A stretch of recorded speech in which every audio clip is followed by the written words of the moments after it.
Some people do call it higher power. Some people call it source or energy or the universe. When the truth is that it is God, okay, that is responsible for everything. It's the universe that we know that comes together to bring these things to us, yes, but we live in a universe, in a world, in a way that God created all these things to work for us. And the way it does is that when we ask, we receive, so long as we believe. And it's our faith in God that allows these things. Even if we are challenged in our faith, it's our belief that God put inside of us that allows for that to faithfully bring something to us. So it doesn't matter at this particular point if not all of us are grasping this just yet. But we do have to come to terms with this, that it is God. Now, call it a higher power? Yes, God is a higher power. He is a higher being than us. He's our Father. He's the Creator. And along with that, He is the one, and He's the beginning, He's the end. He's the one who brought these things and every single thing that we've ever known to life. And, you know, the people that are challenged right now, again, they're the ones that are limited with their relationship with God. They're the ones that are challenged in being able to walk in the Word of God. They're the ones that are challenged to develop in a fruitful way the kinds of things that Jesus showed us that we are able to do, which is everything. Now, does it always, we always get what we want, or when we want it, or how we want it? Well, you know what? If you're living upright, virtuous, godly, yes, He's going to give you everything that you ask for, because you're going to realize that you have everything already when you're walking in that particular way. So when you ask for something from that perspective of already having it, He gives it to you. It's the ones that are challenged in their faith that ask for something, and then they start doubting. Well, you know, maybe it's not going to show up, or maybe I'm not going to get that, or maybe this isn't going to happen. And then they toil around with it for days or hours or, you know, weeks even, and then it doesn't show up, and then they get frustrated with, well, I got to go out and try to figure out how to do this on my own. And when they're out there trying to do these things, sometimes they do it in a morally conscious way, sometimes not. But it's that compromising of not being able to do it in that godly way that starts bringing those kinds of things within the world. And then at that point, the world starts turning to an unrighteous kind of ungodly kind of thing. And that's the kind of stuff that we see going on in the world with like television and bombings and, you know, shootings and all these different kinds of things that are happening in an ungodly way. And we're wondering why. Well, because a lot of people have lost that connection, or they're not making that connection, or they're too busy doing what they want, how they want it, when they want it, that they're not getting what life is really about. So there's another thing that, you know, leads back to, well, those people that are challenged with saying God or saying Jesus or asking about that kind of stuff in a faithful way, they're the ones really that are they contributing to the issue, or are they contributing to the solution? I mean, really, we have to ask ourselves, where are we at this moment? You know, are we faithful? Do we have faith? Do we believe? Do we trust? And if not, where are we? Are we on the other end of the spectrum, and are we not allowing for things like that to come into our lives? And if not, what kind of things are we bringing to the world? Because, you know, when you think about being that light, you know, we are actually reflecting what we're supposed to be doing.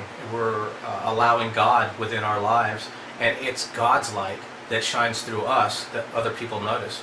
You know, when you go out of your way to do something wonderful for somebody, that doesn't just come from you, that comes from God. The ability and then the actual goodness that comes through us is God. So He's moving through us all the time when we see good things happening around the world.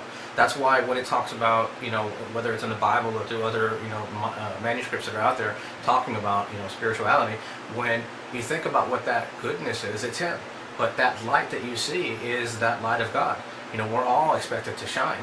We're all expected to be that kind of person towards other people. Because when we're doing that, then we're standing upright.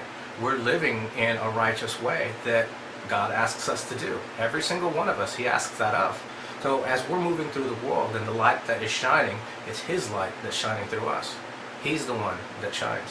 You know, there's a lot of spiritual leaders in the past that talk about being the difference that you want to see within the world. And the reason, again, is because we see the world for what it could be, potentially, right? We see great things that are possible out there.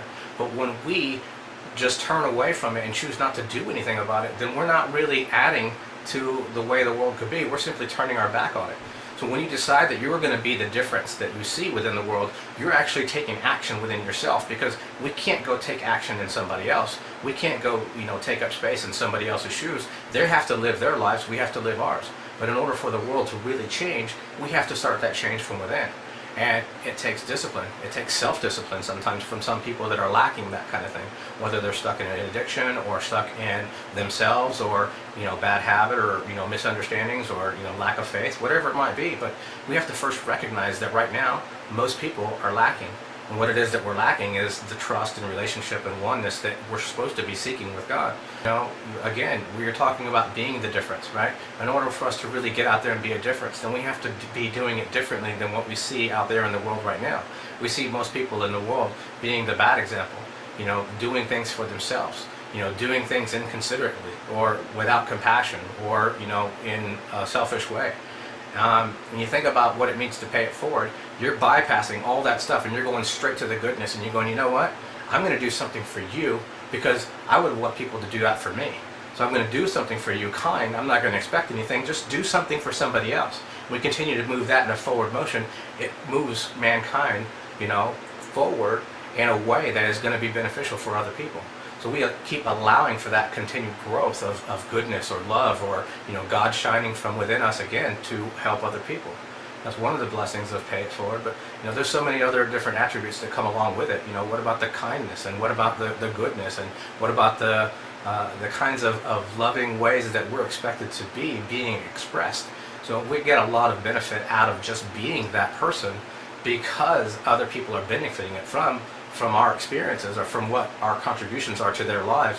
We continue to spread that love forward, and we get more reward out of it. Again, there's another selfless act right there from it, by paying it forward. It's nice to be nice. I say that all the time.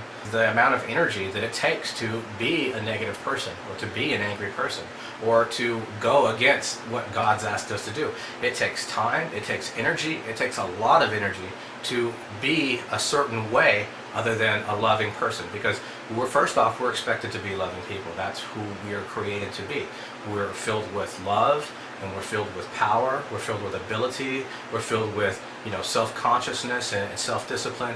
We're filled with all these different things that make us self-sustaining, yet we're expected to be alive inside of God and allow for Him to be alive inside of us. That's who we've been created to be. So when you think about the amount of energy it takes to keep God out of your life so that you can go and be a negative person, what you're really doing is you're wasting so much time and energy of yourself. You're literally sucking the life out of yourself in order to go in an unrighteous way. A lot of people spend their time doing unrighteous acts. I'm very familiar with that. Thanks to God, I won't ever do anything unrighteous again. I move in a positive way with Him every day, thanks to Him. Again, the amount of energy that it takes to do those kinds of things. It's hard on ourselves, it's hard on the people that we know, and it takes so much out of you that by the end of the time, the end of the experience, we're left feeling miserable, we're left feeling the torment and despair and the pain and suffering and all the different things that are not loving. When all we need to be doing is go, wow, you know what? Whatever that experience was that turned me into this kind of thing, I'm going to just not allow that to take up space within me anymore, because I'm going to look back towards God, or turn back towards God, and start moving towards Him and allow for Him to back in my life. Again, the kinds of people that we're talking about are the ones that have a hardened heart right now, and they don't even realize that they're not allowing love in their life because their hearts are so hardened that they can't accept what love is. They're the ones that are challenged with going to church. They're the ones that are challenged with saying Jesus' name. They're challenged with being able to talk about God. Talk to somebody about God and watch them run. Those are the ones that I'm talking about. Because right now, the kinds of things that they're experiencing is fear, right?